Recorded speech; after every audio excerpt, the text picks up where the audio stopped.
Hi, I'm grateful, and I'm getting ready to go do another hike, getting prepped and training for the PCT. I'm also going to go visit this interesting homestead over the other side of this mountain, and they live in caves.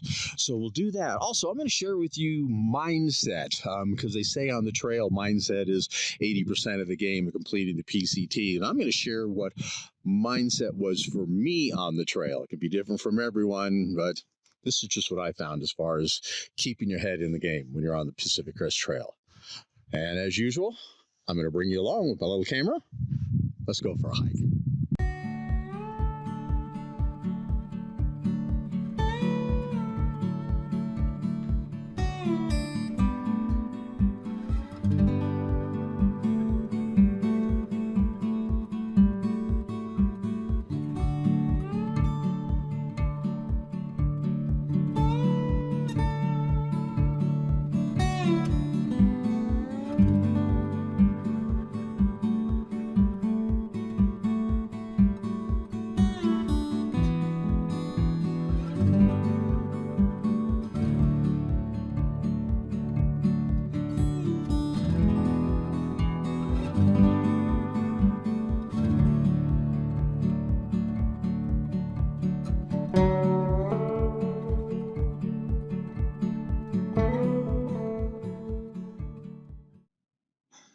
Oh, hi.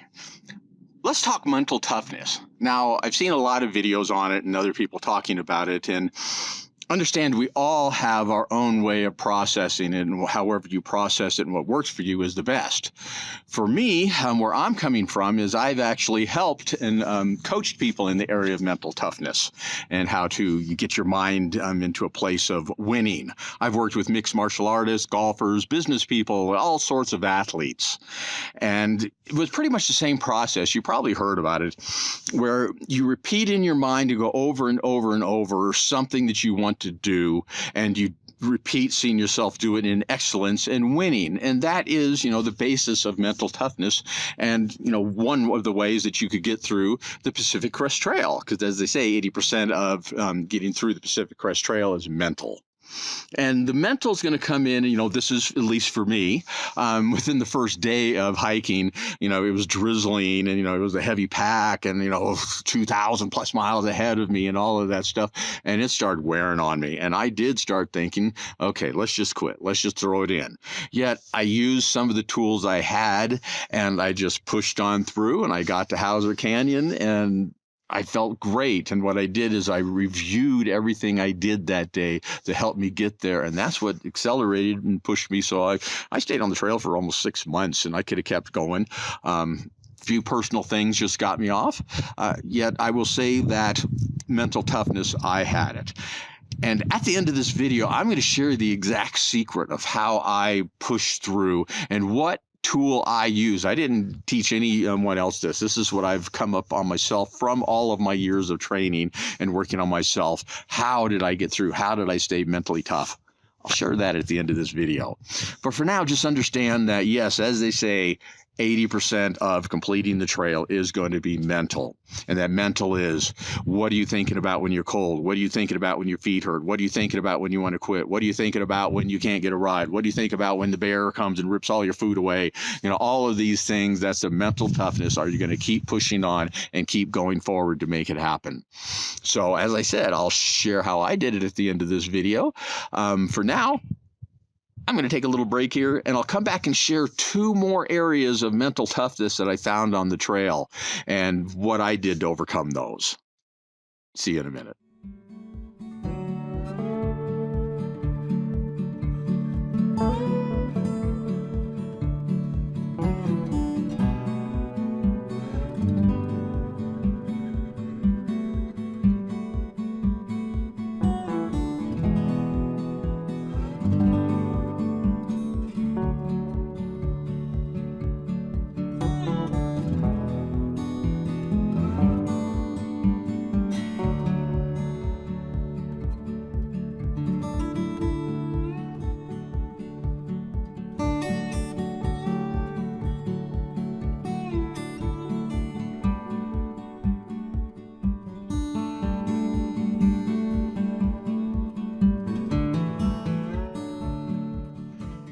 I'm Grateful, and I'm here at the homestead. Now, usually when we think of homesteads, we think of the pioneers and wagons, trails and all of that kind of stuff. This is a little bit different wagon, and I think you can maybe kind of see over there's a little regular barbecue thingy over there. This one I think's from, I'm not sure, the 50s or the 70s. So there's some modern stuff, and it's a lot of garbage. And then being that it's kind of sort of close to town, I think a few locals have come up here and partied, but it's not as bad as you would think. So let me show you a little bit here. Okay, where'd they live? See that? This is it's a cave in rock. I can't tell. It doesn't look like they have see, could we go on in here? Doesn't look like maybe they chiseled some out in here, as you can see. And there's even this little, I don't know what that thing is down there, and some sort of a drawer. Yeah, somebody lived in here. And so that was their outside. So there's also, this must have been some sort of a heating deal, and that, I'm guessing, was their chimney. Unfortunately, there's more garbage and stuff like a bed frame and stuff down there. There's a couple more little places up around the corner I'm going to show you, so let's head on over there and take a look at it.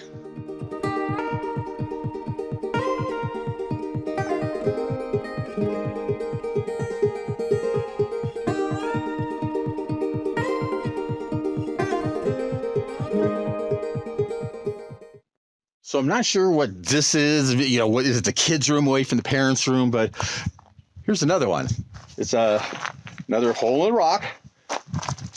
This one I'm going to guess is bored out of the rock.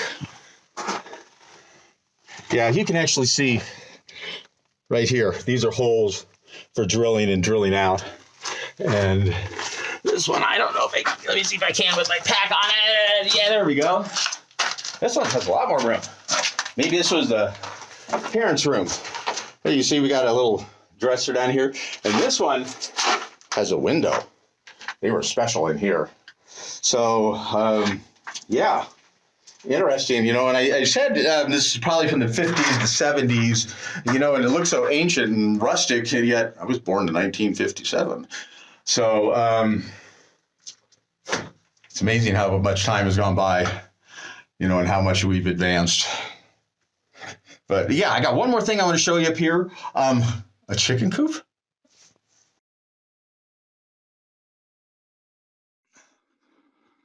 Okay, I'm back. Let's talk about the second area that I found mental toughness was really needed on the trail, and I saw a lot of people faltering on it. And that is the mental toughness of confidence that you're going to be able to make something happen, particularly hitchhiking. I keep hearing people talk about how hard it is to hitchhike. And yeah, I'm sure there are situations where it's hard. Yet, this is for me just personally. I had no problem hitchhiking on the trail. I probably did it 20 different times, and the longest I waited was 10 minutes. Was it just luck? Was it I'm a male? I don't know. I don't know what it was. Yet, whenever I came to a situation where I knew I was going to have to hitchhike, there would be times of, okay, am I going to be able to do this? Because all this shit started rolling in my head into fear. And then I just switched it right around to, I'm going to get a ride instantly. I had from the San Diego, a ride magically appeared for me, and I got to the border. And so I just kept focusing on that. And it seemed like every single time that I went to hitchhike and I kept this positive attitude, boom, it happened. If I needed something, the best one was I had all of my kitchenware and cooking utensils stolen one night by a bear, and that really bummed me out. And so here I am. I can't cook anything, just even eating. I'm eating with a tent stake. It was just that. But what I did was I just started focusing. I'm going to make this happen. This is going to work. And it was like 1 hour, Somebody had handed me a coffee cup, said, here. Next one, somebody gave me a spork. And the next one, because I mentioned, well, things are going good. I got a cup and a spork. All I need is something to cook out of. And they gave me a can of soup. And I still have it in my room, and I cooked on it for 2 weeks. The point being is, as long as I stayed in the mindset of I'm going to make this work and just kept my mind there, I made it happen. If I had been just bummed and down and just torn up about my food and everything, I would have been miserable. And the people on the trail who I told my story to, yet I was saying I was grateful, they probably wouldn't have responded the same way to me. I don't know what it is. I personally believe there's some energy out there. When we focus positive, we think positive, magic things happen on the trail.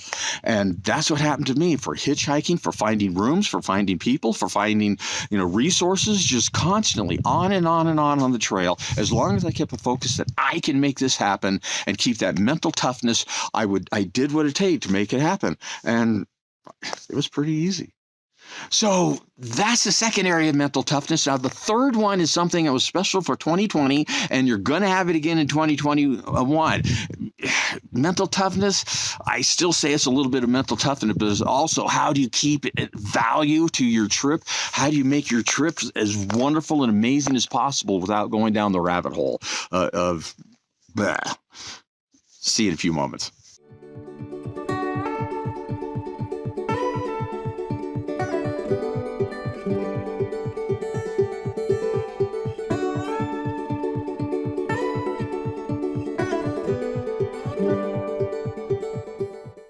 Okay, I'm going to say a chicken coop. What do you think this is? Here, just in the wall. I can't see the camera. There it is, right there. What is that? It's just in the wall. You can see they've concreted it up, but just a little tiny area there. I think it's a chicken coop. So, yeah, that's it from the homestead here. It is a beautiful little place down here in the valley. And as you can see from up here, if I got down a little bit, you can see way up there, those are the Sierra. But yeah, just a beautiful, peaceful thing. Unfortunately, lots of old garbage.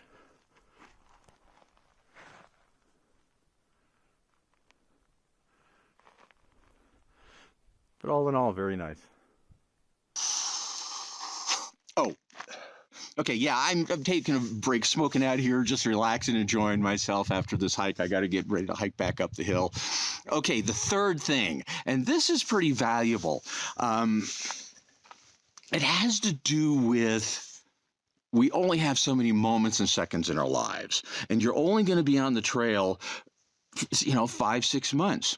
There's people already at home like myself who are going, whoa, it went so fast. And so what you really should do, and I'd recommend, is taking in every moment you're out on the trail and savoring it. And where this has to do with mental toughness is, I had the fortunate pleasure of meeting so many people last year on the trail because I started north and then I did a flip back right when the bubble was coming towards me, and I crossed paths with so many people, and it was wonderful. I had so many incredible conversations with people. Except when it came to one certain area, the COVID virus. Now, we all have our different feelings and beliefs of it. My heart goes out to those who have, been hurt, both physically, financially by the virus. Yet on the trail, here's what would happen. We would get into a group, we'd be talking about what's going on, and then inevitably somebody would bring up the Pacific Crest Trail Association, canceling permits, COVID, what's happening at home, and the whole thing would just go into this feeding frenzy of everyone talking about this. And I'm serious, I heard the exact same conversation over and over and over again. And what I really want you to realize is, while everyone's talking about the virus over and over and over, we're hiking the Pacific Crest Trail. We're doing something that people have dreamed of all of their lives. People have dreamed of, and they're never going to be able to do it. And here we were actually doing it. And yet how many hours were taken away by people talking about the virus at home? And I'm sure it wasn't me being the only one hearing these. I'm sure people did it all the way down the trail, and everyone said the same thing. What are you focusing on? It doesn't have to do with the virus, but it was also something else happened on the trail. Came up to a saddle, and I looked one way, and it was a beautiful vista. I looked the other way, and it was a beautiful, like, the scenery was amazing, and I was just up there like, oh my gosh, I'm so grateful for this. And up comes another hiker, and I look to him and go, do you see this? It's so amazing. And he just looks at me and goes, I hate this trail. Why can't they have more signs where to go? Why do they make it? Do you need a map or an app? And I'm like, you're from the AT, aren't you? My point being is here's the most beautiful view, and he was complaining about something that was ridiculous. Watch your mental toughness on the trail. Get every moment you can out of it. Don't complain. Don't bicker. This is going to go into my real tip of how do I overcome everything and make it on the Pacific Crest Trail. Yeah, let me tell you right now. The one secret I had that helped me overcome all negativity, being down. There was times I was down, but this one thing helped me overcome it all. Gratitude. Yes, as simple as it sounds. Yes, my trail name's Gratitude. Yet every time I started being down, getting too cold, my feet was hurting, I just would switch into what am I grateful for? Wow, I'm grateful for being on the trail. I'm grateful I have feet that even can bring me here. I'm grateful for life. I just kept doing that. I repeated, I am grateful on the trail every single day between 200 to 1,000 times. And so I drilled into my mind like an athlete, I am grateful. Gratitude. So anytime my mind would slip into negative or something, boom, I'd switch right back into gratitude, just like an athlete. This is mental toughness. And so it's going to be up to you how you complete your Pacific Crest Trail. What are you going to do to switch your mind from any negativity, which is part of life? We all think negativity is part of survival. But what are you going to do to switch your mind to that you can make it on the trail, that you're going to power yourself through? It's all up here. That's how you do it. For me, the secret I found was I'm grateful. Got to get back to hiking.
Well, coming to the end of my hike over to the homestead and sharing my views on mental toughness. I hope you enjoyed the hike. Hopefully something within my talk resonated with you about my view of mental toughness. The main thing is when you get on the trail, have fun. Make that what your mental toughness is, to make the most out of the PCT, because this is a once-in-a-lifetime adventure. I'm grateful.